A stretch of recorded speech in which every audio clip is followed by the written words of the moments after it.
Hi there, my name is Keith O'Reilly and I'm going to be doing a still life in watercolor paints of some flowers, and it's painting for pleasure and for recreation.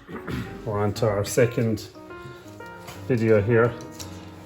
This is the basic composition that we're going to be working with, and hopefully you can see that there in the video. So here's one I prepared earlier, as they say on TV. So we're just going to put that aside. I'll be using it as a guide just to work my way through it, and off we go. So we're going to spend a bit more time this time on drawing, a little bit more time on drawing this time around. So I'm going to go through it quickly enough. So you can see here the composition, we've kept it very simple. We're just using some bright colors to try and differentiate the left hand side from the right, the orange and the white, and the base is a different color as well. So keeping the colors very striking and strong so that we get a sense of 3D in the final image. So I'm going to start off now with a corner angle here, like so. I'm going to go heavy enough with the pencil so you can see it this time around, and we can always rub it out before we start painting. So you're welcome again now to our second installment of painting for pleasure. Hopefully you've gotten out the paints and you've had a go at it since the last time. So I'm just going to check that now to see. Excuse me.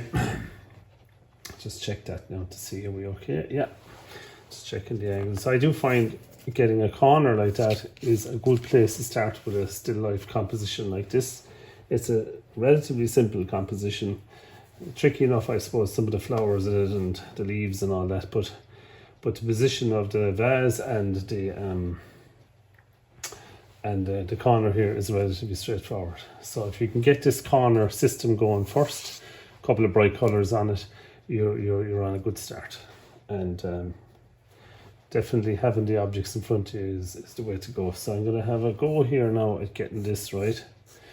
I'm watching my other one from earlier. I'd recommend sketching it out first, because just to get the scale right and stuff, to do a quick mad kind of a lunatic sketch first and get the scale right, which is what I've done there earlier. So you can see there I put an oval kind of a base down here at the bottom, lightly coming up from that, and I'm going to put another oval base here, another oval top I should say here, matching the one below. The important thing to do when you're doing this stuff is to try and relax a bit. Don't worry about making mistakes. God knows I make a lot of them as I go along. I'll start off with going straight down first and just make sure we have some sort of a symmetrical cylinder there first.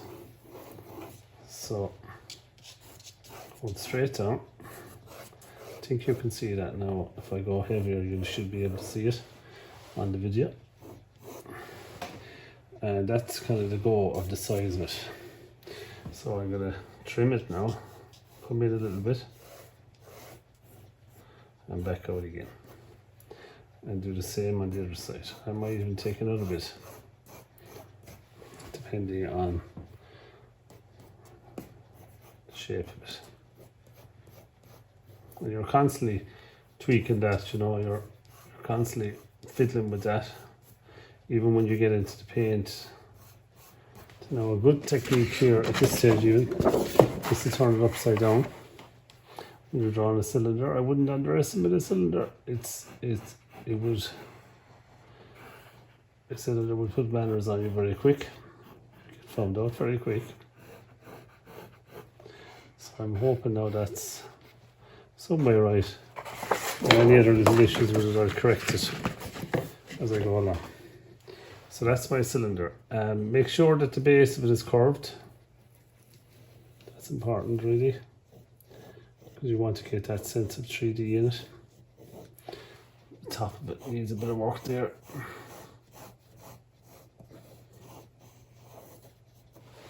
and so on. So I'm happy enough with that.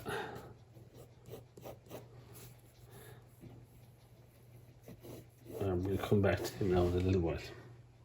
So that's our vase. So there's a little shape of the vase coming up from that here. And of course there's a shadow coming off it. And it's going to go up.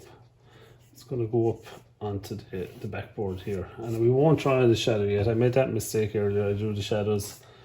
And of course, couldn't work out the difference between the shadows and the leaves. So off we go then after that. We're going to have a go at drawing our leaves.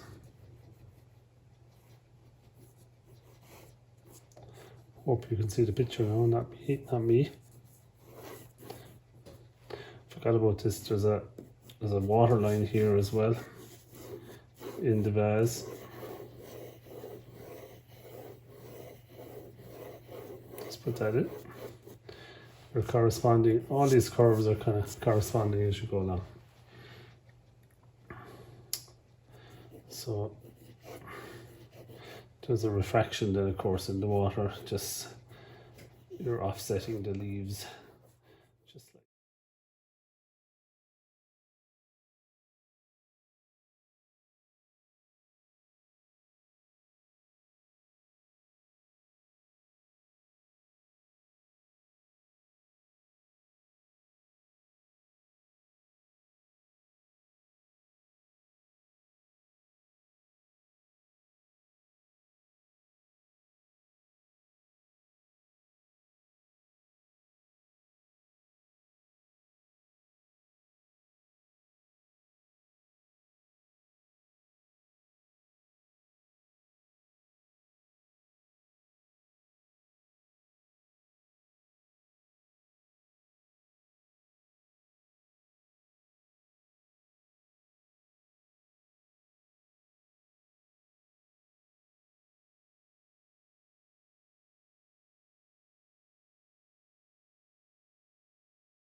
And it shows that your composition isn't too contrived, or you're not taking things too serious.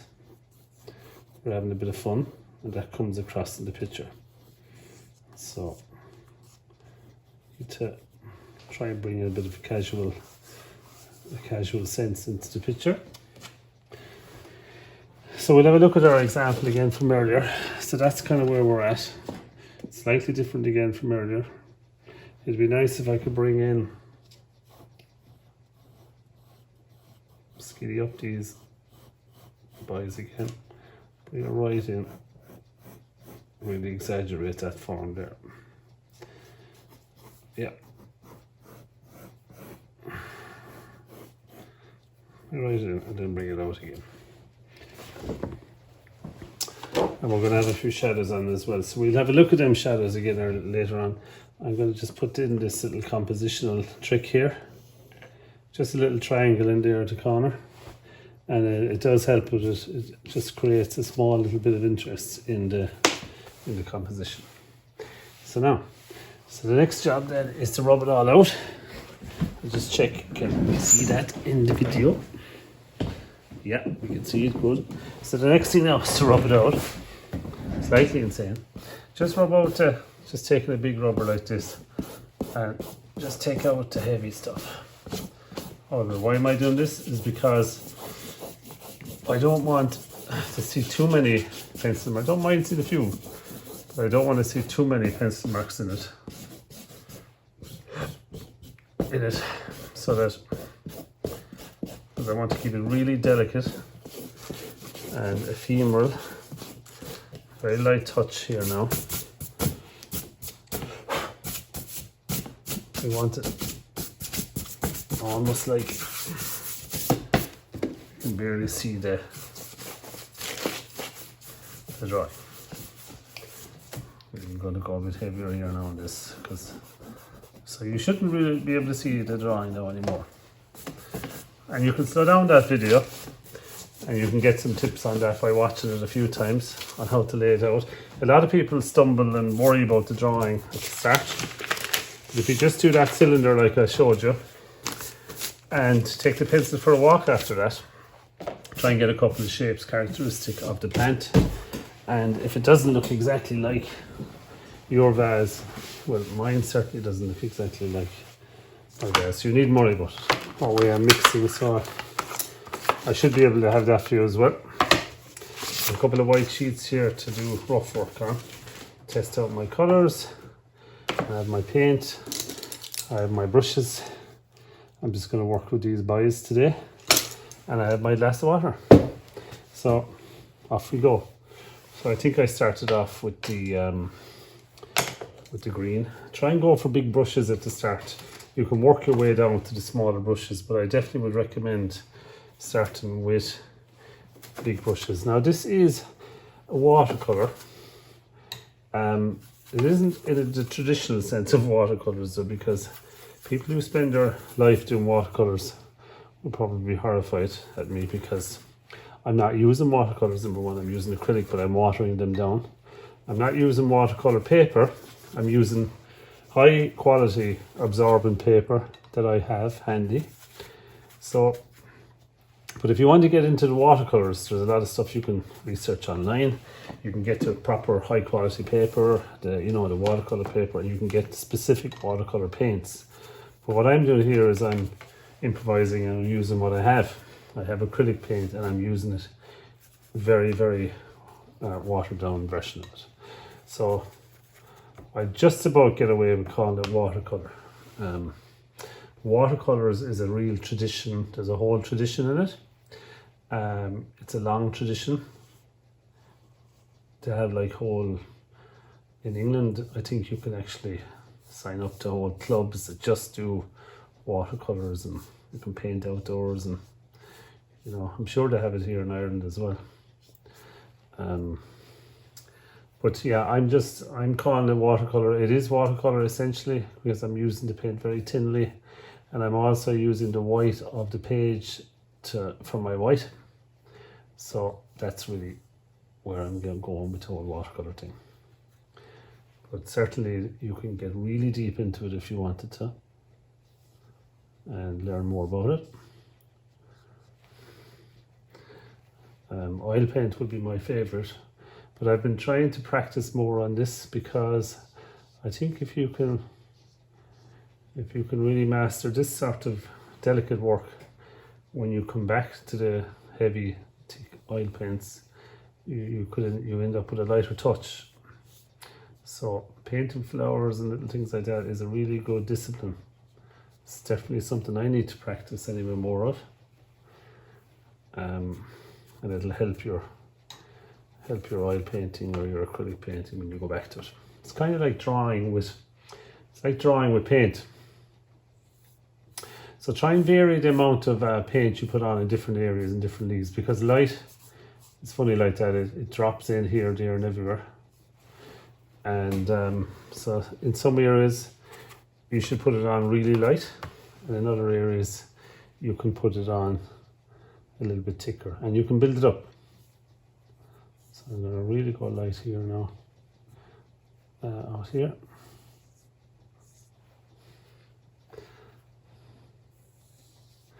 And you can build this up as you go along. So I try not to dilly-dally, because it's a video, we don't want it to go on forever. I hope you enjoyed the last one. It was good crack to make it. Eileen and Pat in the library there.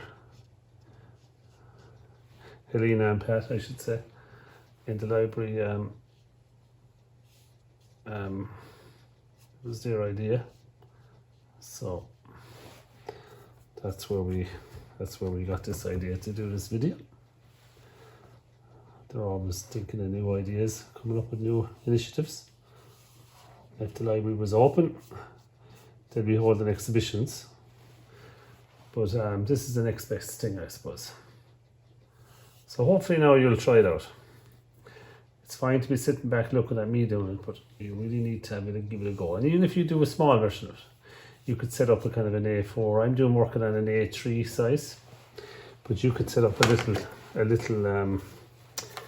mini version of it, and you could have a go. What's wrong with that? A bit of crack.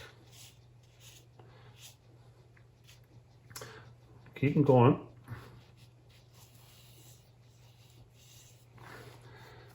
Try and keep the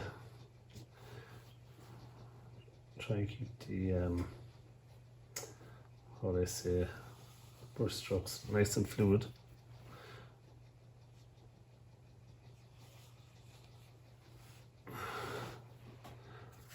That.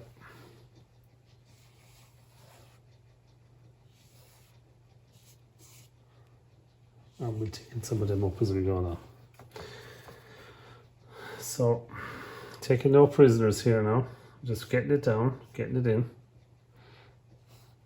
I suppose I did have a go at it earlier, so I kind of have a good idea where I want things to go now at this stage, whereas when I was working on this earlier, I was a lot more tentative about it.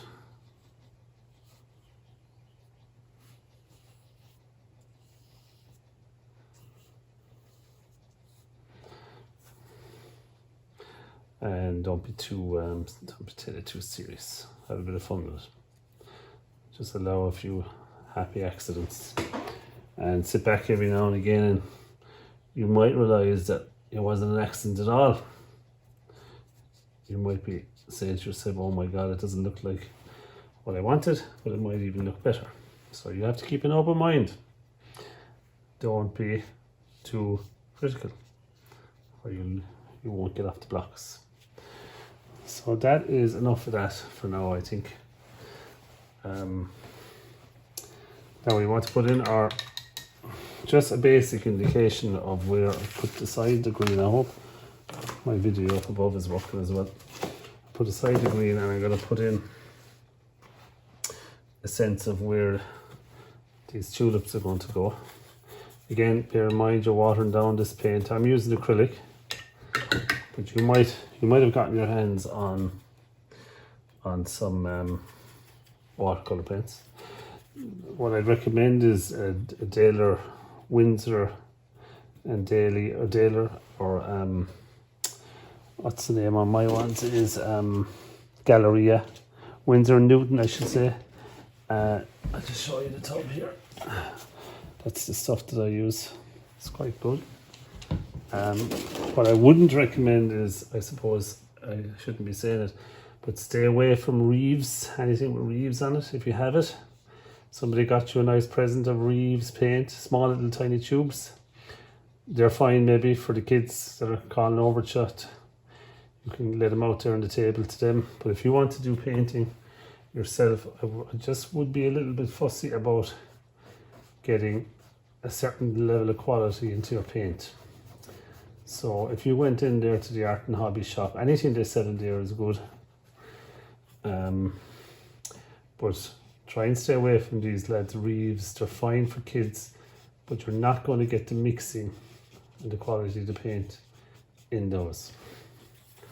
So, sorry now to be, I suppose, doing the opposite to promoting there, but there is certain things that will hinder your development, and the quality of the paint is one of them. It just causes you unnecessary frustration. So I'm going to make them all yellow starting off. In terms of pencils, types of pencils, just a HB pencil I used. Doing fine. What's wrong with it? No fancy pencils needed. Now, while we're on the subject of pencils, we may not have time in this video, but when you're finished your painting and it dries, it's perfectly acceptable to work back into it a little bit with colour pencils as well. Again, the pure watercolourist would be horrified, but it's absolutely acceptable to work back into it later with, and sharpen up some of your drawing with the colour pencils. We may not have time to do that in this, but I have students in my school that do that to fantastic effect. You notice I'm needing highlights there in some of the flowers, just needing little bits of white here, there and everywhere as I go along. So that's the flowers blocked in. So the next thing then is I want to get out my big brush. And I'm going to put in, I'll move Mr. Yellow aside now for a minute. And I'm going to put in orange. So I'm going to be quite brutal about this now. The orange, mix in some yellow with it. You can see there from the video up above that I just wanted you to see how much water I'm actually putting into this paint. That's why hopefully I'll be able to give you a few close-ups of that. Probably not through the whole video, but certainly for a good part of it. And then you'll get the hang of it.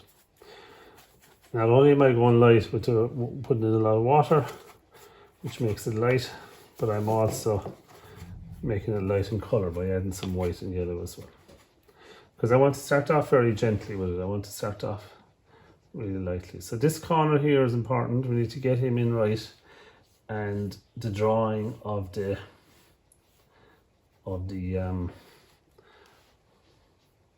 vase, to get that in right. There's some areas you just don't really get to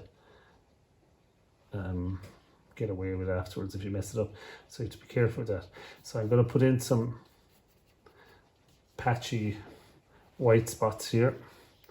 We'll come back to that later. It's just where the light is shining through, and I can put this on really everywhere here on this half of the background here, this section over here. So,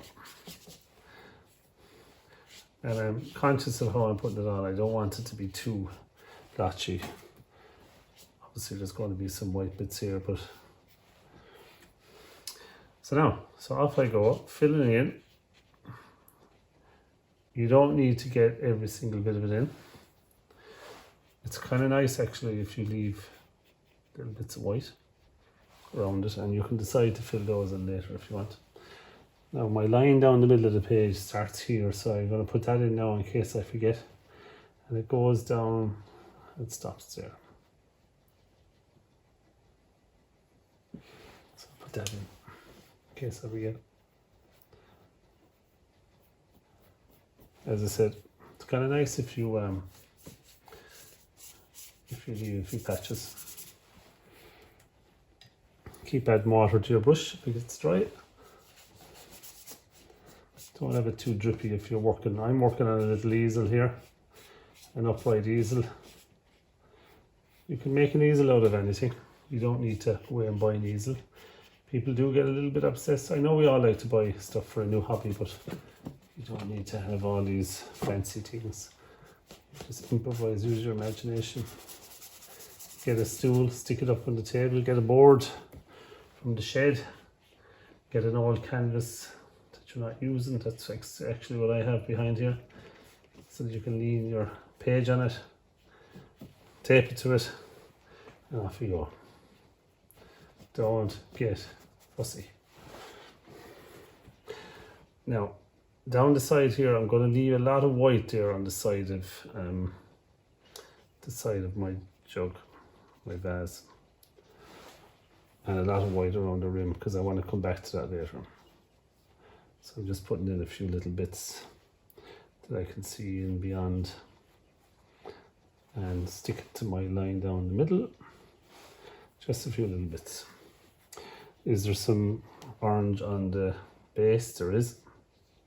So I have to be careful here, don't overdo it. There's a few nice bits there. Again, we'll darken these up later. Still on the big brush. I'm deliberately staying on it because if I go on to the smaller brush, I'm going to start getting fussy. And I'm going to lose freshness to the picture, so I'm kind of forcing myself to stay on that. So there's my vase background here now. So under a bit of time pressure, so we have to keep moving. The next thing then is, I suppose I could go ahead and put on the blue. So I'll leave Mr. Orange aside. I have a different palette for each one. go on and put on the blue. Same size brush. He is a number 6. Could be number 9. Number 6, I think. He's a big fella. So the brush I'm using, I am using a nice blue here. Cobalt blue I'm using here. I'm not getting into colours with you. People obsess over the colours as well. They worry about it. Do I have the right mixing? Blue and white, that's what you want. And lots of water. I happen to be using the cobalt. Ultramarine is another blue you'll get. It's a darker shade of blue. Cobalt is slightly lighter. And what I'd say about them is when you mix the two of them together, you get a lovely colour. So maybe you could get your hands on the 2 different shades, if you can. But if one would do you, loads, one is loads. So again, now I'm going to come on here.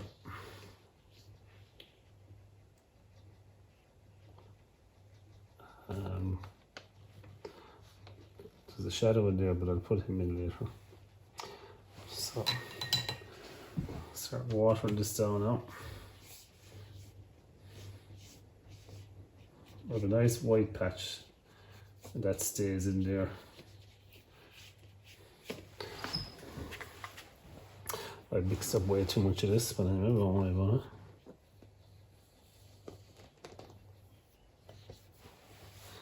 Just be careful you don't get a halo around the base like that, so break it up as soon as you can.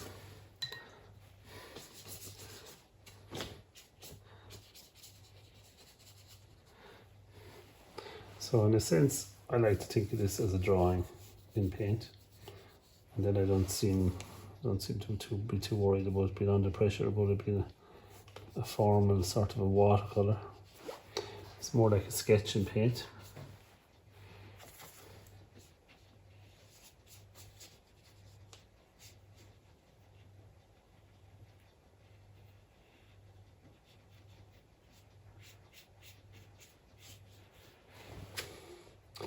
Certain no-go areas, you can't really go over this flower part. You're not going to get away with getting blue on him too much anyway.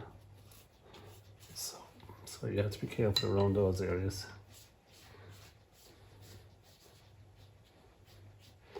Some people that go in for the old drips there, they like them, they leave them in there. They deliberately let it drip down. A big fashion of that there at one stage. Everyone was doing it. They were turning their pictures sideways to get them in there, the drips. You might have seen it on Sky Art, some of those programs. It's quite nice. But sometimes these things can be overdone. So keep it simple, straightforward, and try and represent what's in front of you as best you can. If you stick to that, you'll be fine. So while I have the blue going, I'm going to put a little bit of it in, small amounts of it. Don't go mad, just little amounts of it in here, keeping that shape going in the vase. So down to a smaller filler for that.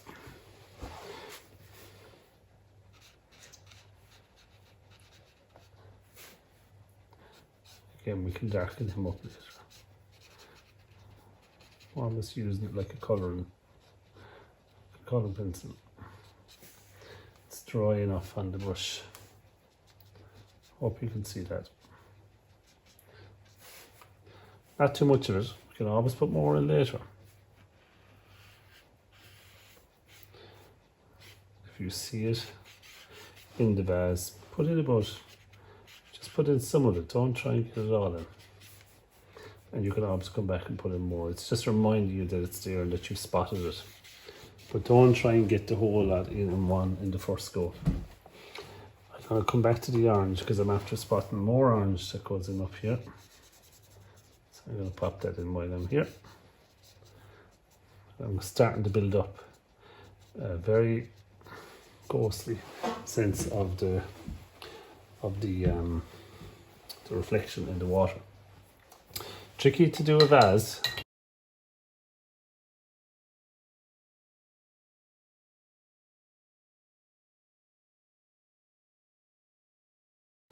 I just noticed there we missed out on a big section of the foliage, so I'm going to get that back. So it's nice to work on the whole picture in one go because it starts pulling together. So I recommend that. It's not easy to do because you're kind of worried, are you doing the right thing, or people don't like to abandon one area and go on and work on another. They like to finish one area before they go on to another. But I would recommend trying to practice doing it, working in this way if you can. Because it just gets you to stop getting too fussy. So just filling in that area there. So we're off again. So now we need to start layering up the colours. So let me see. The next thing is green again. And this time I'm going to go a touch darker. Just check the video and see, is it recording? Am I just talking to myself? Yeah, recording away. Can happen too. I have the white sheet down here so that I can check the consistency of the paint before I put it on, and the darkness of it before I put it on. I find that handy to do, you know, so that I'm not blasting it on and create a big mess. So I'm just putting in a nice shadow there. So I really have to try now not to get too fussy here.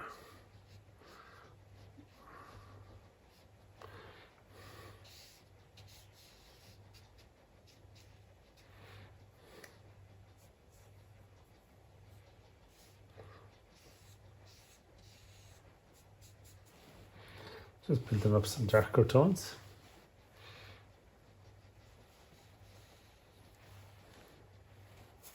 It's amazing how quickly the brush dries out.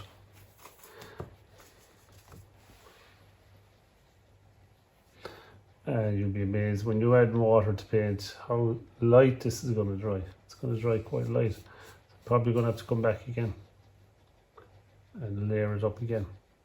And this is the nature of watercolors, is you know, you're often going to have to paint it a few times, same area. But that's fine. You don't want to go too strong at the start. And there's some parts of it you want to deliberately leave nice and light. Don't feel like you have to go dark on top of everything.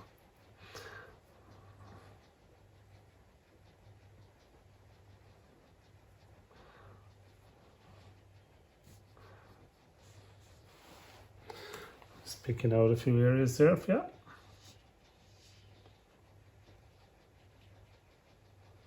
So I hope this is going to encourage you to get going yourself and give it a go. That's the whole idea. Don't just watch it and fine, nice to watch a video and enjoy it, but it's good to put legs on it and actually try it out. Get the paints out. You don't have to do it all in one sitting. I'm doing that just for the purpose of video, but I'd often come away from a thing and come back to it again. Absolutely. And I'm flying along it here now because, as I said, I tried this earlier, so I've made a lot of the decisions earlier. But when you're painting it, you're going to be making these decisions as you go along. So you're going to be a little bit slower at doing it, like I was earlier. And a bit more tentative. And you'll enjoy it. You slow down. What's the rush? There's no rush. So, working my way along it. Put in a few details and try not to get too fussy. Don't forget to look at your still life in front of you.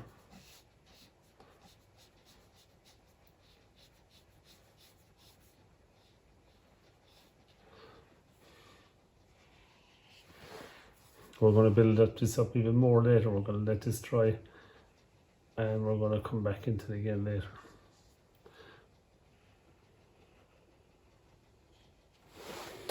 So that's kind of like our first run at it.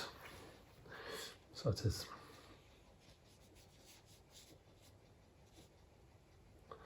Very fun.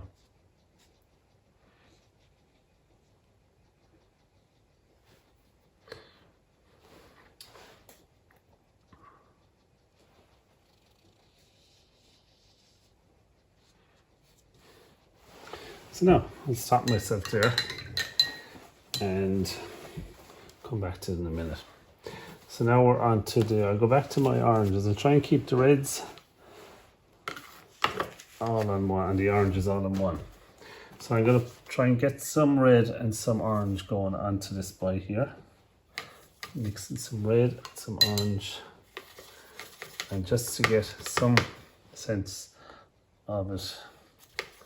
I'm using a video box, by the way. I might have mentioned that during the last video. It's handy because you can just close it, and you can just close it if you're going away for a cup of tea, and you can come back and your paint is still fairly well preserved. It's not going off or drying on you or anything like that.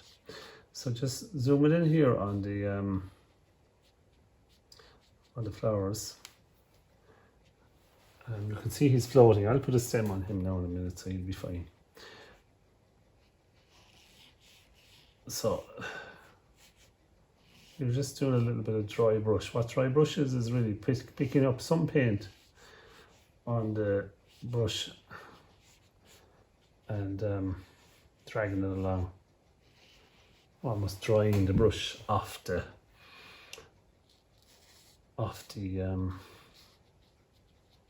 surface of the page. And again, leaving those gaps, all important gaps, as you're going along. Don't forget to use the side of the brush, but you're also using the tip of the brush to get some line. Line is good. We like line. Not everything has to be blocked in. We use blocking, but we also use our line. I forgot to give him a bit of yellow. We'll get him in a while. So again, we're going to be coming back to those again later. We're going to be deepening the colours on them. But that's our first run at that. So I want to put in a few little stems into them.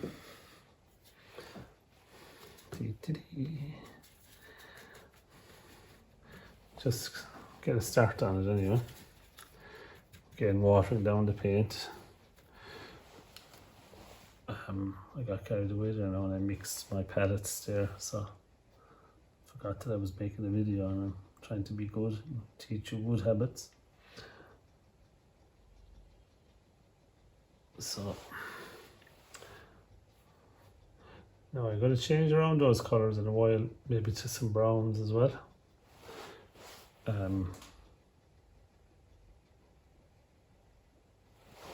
Put in a few of them boys. So now we'll come back to them in a while. So in this situation, procrastination is good because you don't want to do it all in one go. You want to give it a chance and you want to come back to it in a while. I'm going to put in some stem here as well. Leave him sit there for a minute. So now, I'm going to go back to the orange while all that's dry. Now I think the orange is relatively dry now. And I'm going to fill in some of the shadows a bit more. A bit darker now this time. And I'm going to add a touch of brown. This brown here. It's kind of a light brown colour. Yep.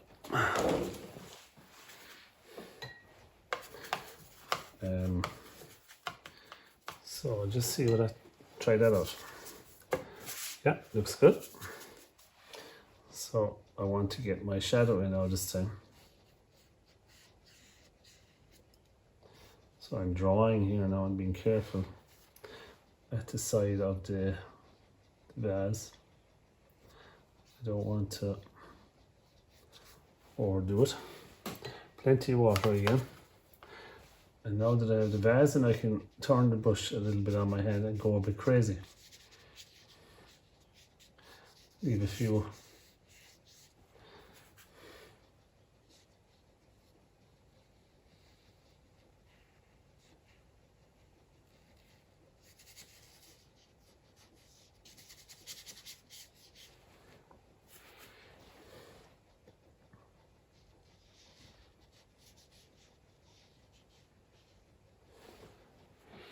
So really with the shadows is you're just trying to echo some of the shapes that you see already in the picture. You don't need to go crazy.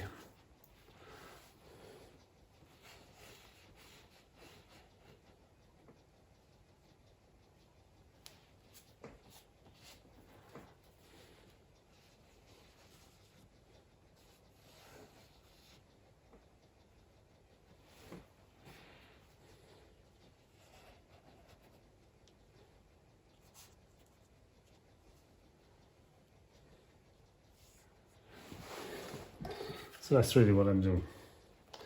I'm just trying to build in some shadows into this.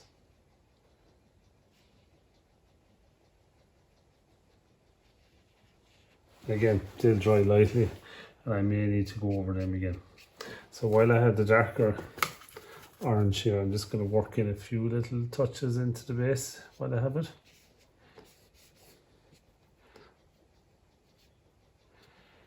Just a few little hints.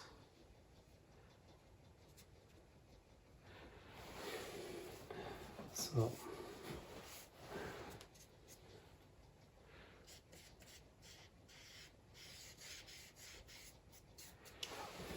like that. That's fine. Now there's a little bit of a shadow. So while I'm out there and doing shadows, I'm gonna go back to my blue. So I go back to the orange, so I'll go back to the blue. And I'm going to put in that little shadow that's out there on the edge. He's an unusual kind of a shadow, if you like. We're going to mix some blue in with some brown and get a really sort of mucky colour. And I'm going to deaden it all with a little bit of white. Let's see what that colour is like. So it's just kind of like a bluey grey colour. It would be nice to get. Went a bit crazy there. It would be nice to get a sense of blue into it. Somewhere between the two of those though. Yep. So again, you're putting on really very little of this. And it's a good way of getting that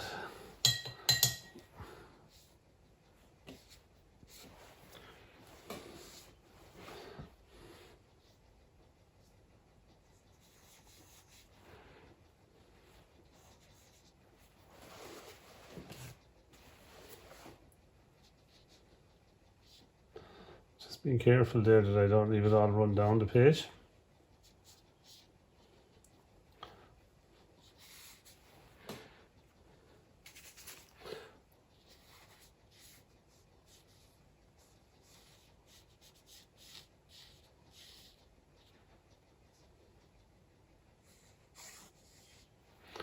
So I just want to throw up some of that onto the back wall there, so to make it look like it's again, you need to be careful with shadows that there isn't too much personality in the shadow.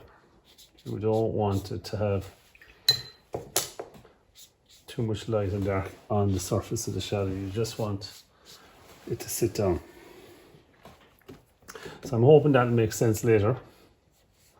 I hope.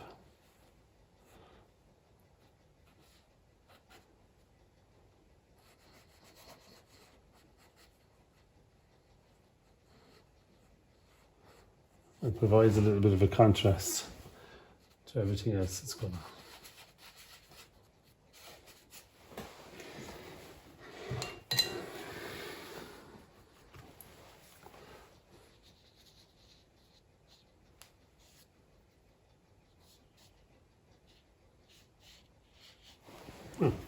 we'll leave it alone. So that's our little shadow of the water. So moving away from that again, now we're going to go back again to our greens, I think. And we're getting there. We've about 5 or 10 minutes left of just fine tuning and intensifying the colour. So this time now, it's the beauty of acrylic now, using acrylic for watercolour. One of the problems with the pure watercolours that you buy in the shop is that you get very small amounts of it. Whereas with acrylic, now I'm supporting my hand here. With the acrylic, you get quite a bit of paint, so you have the luxury of mixing up quite a bit here. So I'm supporting my hand here as I go along. I'm holding one hand up against the other because my hand isn't really touching the painting. And I'm just digging in here, there and everywhere. What I mean by digging in is I'm just sharpening some of the drawing. I'm looking out for interesting lines without outlining the whole thing. And try and vary the darkness of those deeper set lines that you're putting in. Some of them will be almost black.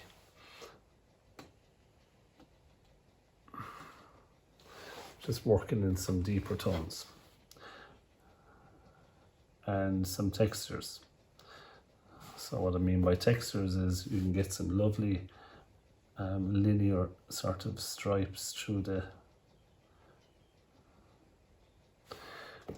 leaf, and you can also get some nice outlines. But if you're going to do outlines, do it on one side and keep the line broken. That would be my tip to you.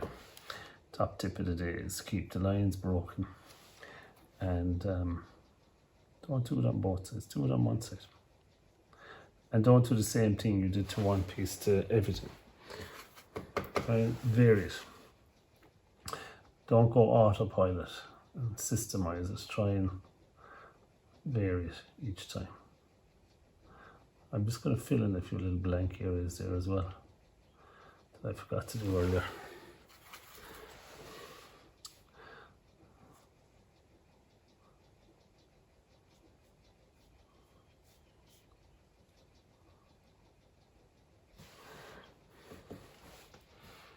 Yep.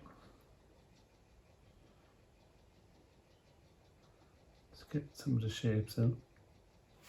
Some interesting shapes, cutting in, blocking in. It's all different words for it, but it means the same thing. You're cutting into it, you're sharpening the image. The language can get confusing after a while, I know that, but it's really your it amounts to the same thing. Be careful you don't do it to the shadows. I nearly did it there. So hopefully you can hear me okay.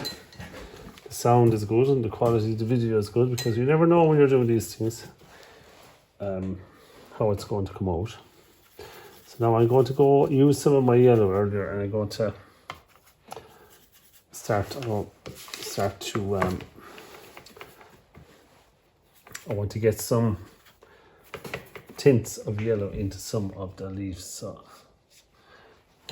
let's see now, can I do that?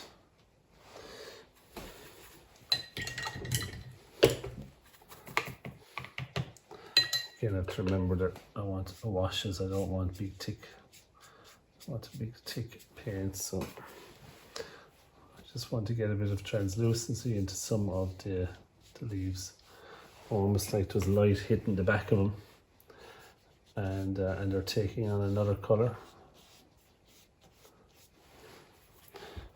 just to vary it a bit. You don't need to do it everywhere. Just a few little hits of that.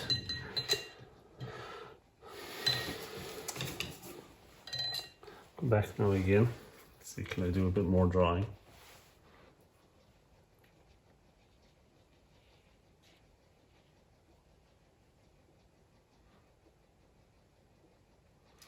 This bush is interesting because it has a kind of a split here on the top of it, and it's giving me a double line, which is handy for this job. I like to use old brushes, weather beaten brushes, because they give you some original type of marks. And try not to overpaint on all of your original work. Leave some of the original lines come through, the original marks I mean, so that you're getting in that lovely absorbent look of how it actually, the first layer of watercolor hit the page.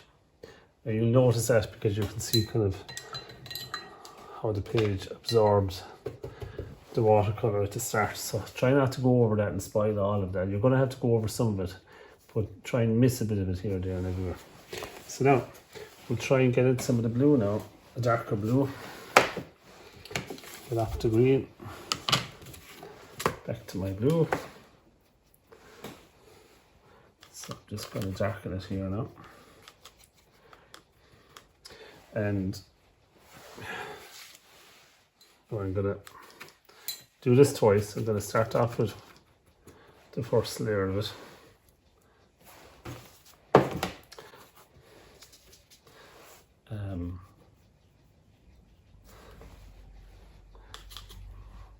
Just keep adding water until you get to the consistency you want. Conscious of the fact that this is going to dry even lighter, and I want that. You get used to that. You look at a lovely watercolor paint, and then 20 minutes later you look at it again and it's all washed out and dried, and you need to go darker again. Some people might say it's a disaster because you have to paint it again, but I think it's good because it gives you another opportunity to work it up again. And you avoid making mistakes because it slowed you down, the process has slowed you down. Whereas if you were painting in acrylics, you go once with the paint and that's it. You only one go to get it. Whereas with this, you're building up the layers of paint. So it's an interesting process. So I'm putting in a few shadows here. I'm going to come back in a minute and put in more double shadow in a minute. See how that goes, how it dries. I'd like to get another little bit of orange over there while that's happening there.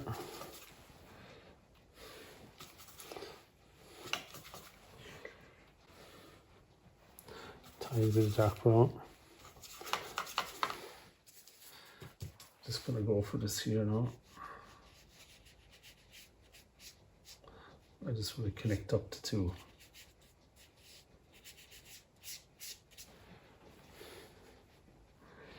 Go a little bit darker on the shadow over here. As I can see already it's drying too light.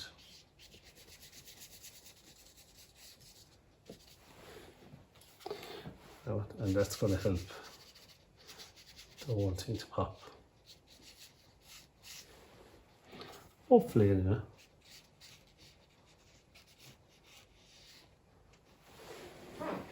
Yep. So that is my shadow side. While that's all happening now, I need to do some drawing on the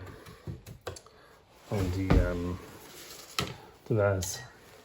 So the vase is interesting because you really only need a few hits here and there. So a double line up there for the rim. Very little down here in terms of drawing. Don't outline it. Stay away from blue on this side. We'll do the same thing on the other side, but we'll use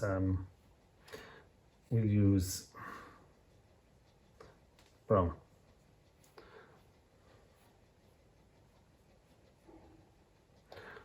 Do that now in a second. Before I do that, there's a few little bits of green go in there as well.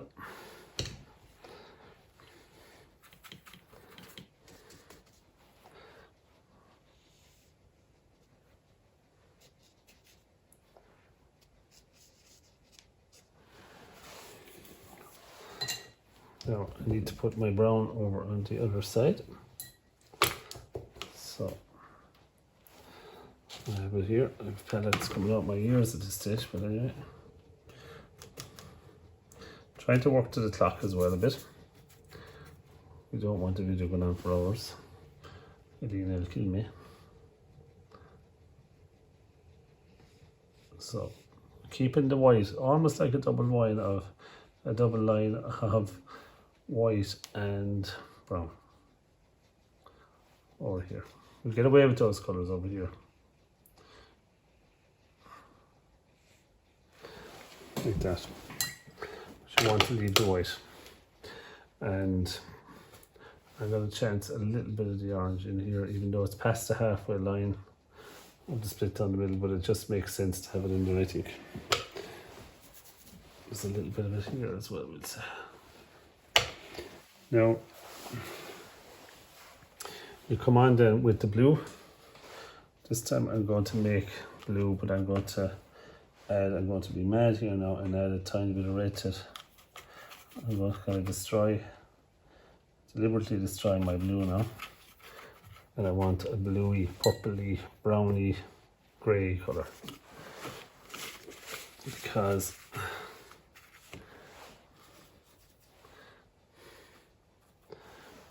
I'm going to use it as a deeper shadow here. So you need a steady hand for this. It's like a double shadow. It's going to make the base sit down. I'm going to use it here as well. I forgot to put in a darker shadow along this. Probably wondering what that is. That's just a little offcut of my when I was chopping off some of the stems to fit it in. I just liked the little offcut. Just thought it'd be nice. And again, it's a bit of fun. Just reminds me not to be too serious about the whole thing.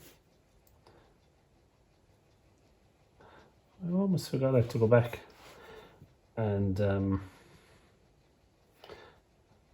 a bit of a job on the flowers. Some minor detail like. So that's I knew I had something else to do.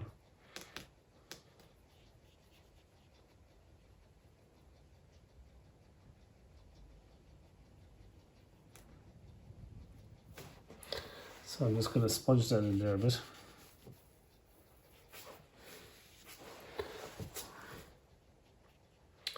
I beat the old finger sometimes. I'll always come back to it. Tried and tested. Now, while I have the blue in there, this colour, I think a little bit of it here and there would be nice up here as well. But again, use very little of this. You're going to want to use more. It's going to almost call you. You're going to want to outline it. And I'd say you should try and resist it. Don't allow yourself to outline the whole thing. Stop yourself.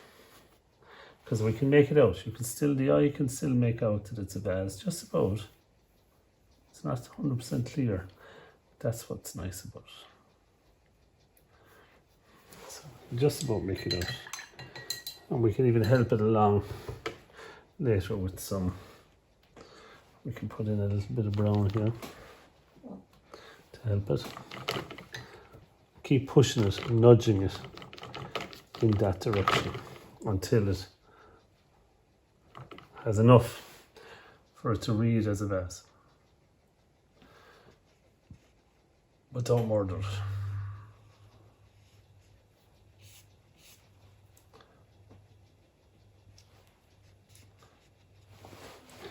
Now, where am I going next? Oh yeah, the flowers. Back to the flowers. So I'll get rid of him. So I have another yellow here, a lemon yellow. And I have a different yellow here. It's a cadmium yellow. So I'm going back over with cadmium yellow to try and get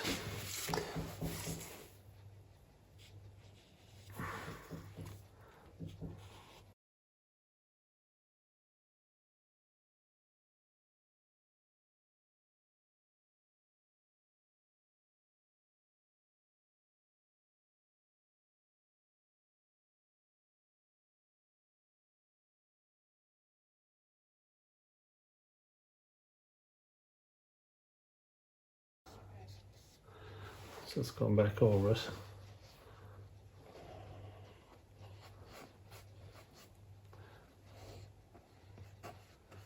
Again, you're just not, try not to kill it.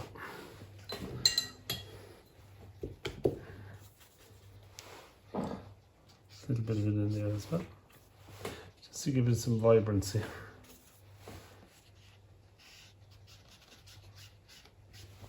Now I'll get rid of the big brush, and I'm going to put some white into that as well now. Play around with this a bit. And lighten it a little bit. So this is where you're departing from watercolors, and you're getting the advantage of using the acrylic. But try not to depend on the white in the acrylic. If you've used left enough highlights, you should be okay. The white of the page is better. People like to put on the paint tick. It's called impasto, and it's definitely a good time to do that as well. But I don't think this is the painting for that. I think we want to keep this painting quite thin or lean in terms of paint. So another thing I want to do is mix up a light yellow and put a small bit of, tiny bit of bluey brown into it again. A little bit insane now. Bear with me. And I want to try and just dull down parts of them. There's almost a shadow in them as well. And you get some drawing into it. Some texture into it as well. So that can be nice. Just a little bit of a corner in there.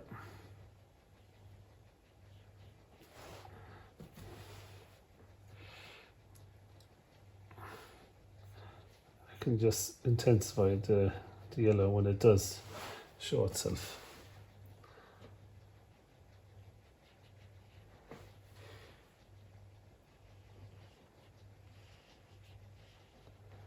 So now, and you're playing around with that. And also the red has to be intensified a little bit. So you're going a little bit darker with the red this time. And you're laying on the paint a little bit thicker. And we'll have to try and do something for shadows on this as well.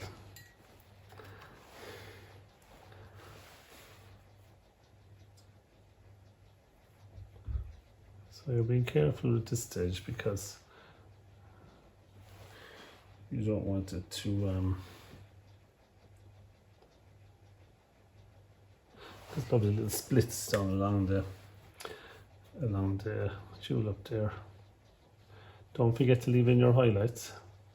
Keep forgetting about this little boy back here. Keep forgetting him to give him a bit of yellow. Poor fella. He's crying out for it.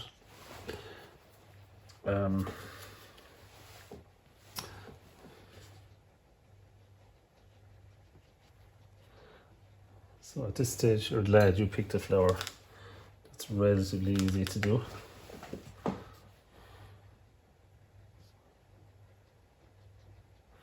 Page is starting to curl a little bit.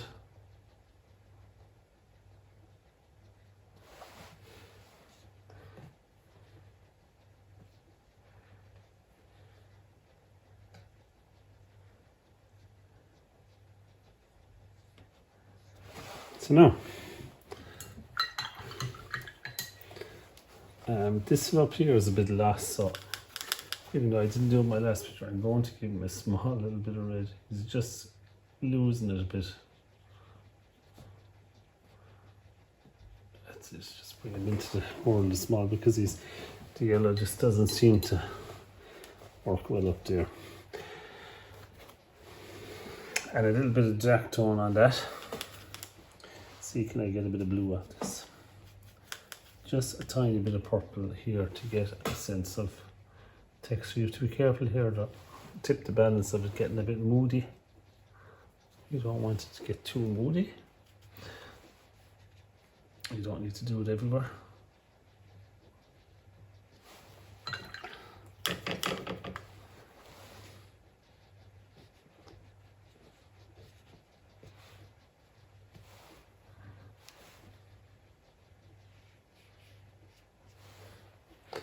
We'll soften that a bit.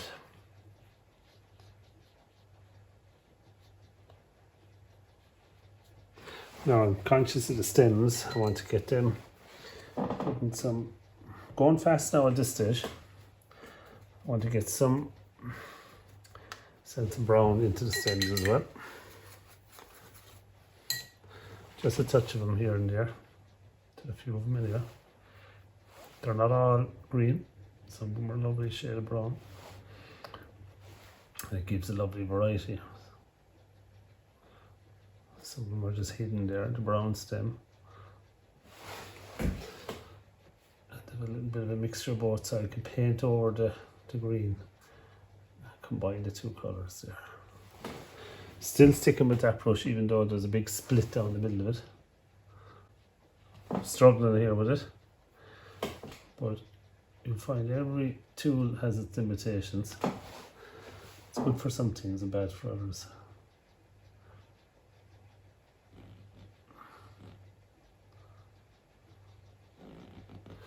Yeah, but what happens is you get used to it. Now, is there any little bit of brown in there on the stems here? You should try and introduce the colours. There's a little bit here as well. Just the odd little glint of it. Try and associate the colours around the picture. If it works up here, you should try and look out for other areas where there might be some as well. There is one small shadow I missed out on earlier. I was doing the grey. Just a little bit in here inside the, just there inside the, it's an important one I think to get in. So we're nearing the end now. I think we're near the end of it. I'm just trying to see now, is there any final thing? Like I said earlier, you could come back and work into it again, and you could keep working it up with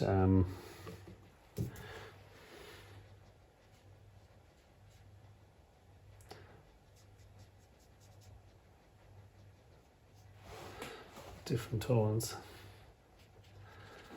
and intensifying the drawing. Definitely, there's always more you can be doing to it.